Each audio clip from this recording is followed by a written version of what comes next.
एक नया कट्टा खुल गया जे, इस दफा तो कट्टा ही खुल गया है।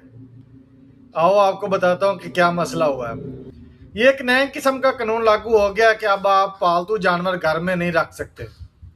जी हाँ, आओ मैं आपको बताता हूँ कि कौन सी जगह में आप ये पालतू जानवर रख सकते हो और कौन सी जगह पे जानवर पालतू नहीं रख सकते। ये एक तो ज़िले होते हैं, उसके नीचे तहसीलें होती हैं और उसके नीचे मौज़े होते हैं। आप मौज़ों में रख सकते हैं और जो तहसीलें होती हैं उसमें आप जानवर नहीं रख सकते। ज़िलों में तो पहले ही पाबंदी हो चुकी थी। अब उन्होंने ये बताया कि जो तहसीलें होती हैं वो शहरों में काउंटिंग होती हैं, तो लिहाजा अब उसमें भी आप जानवर पालतू नहीं रख सकते।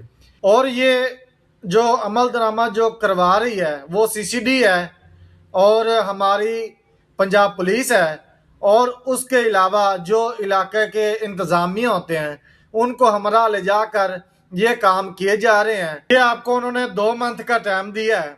अगर 2 मंथ में आप जो भी जानवर अगर रखे हुए हैं उन्हें दूसरी जगह में शिफ्ट कर देंगे तो आपके लिए बेहतरी होगी, वरना आपके खिलाफ सख्त कार्रवाई की जाएगी और जानवर भी जब्त कर लिए जाएंगे। तो लिहाजा आपसे यही गुजारिश है कि अपने जानवरों को दूसरी जगह में जल्द से जल्द शिफ्ट कर दें। बहुत शुक्रिया, अल्लाह हाफिज।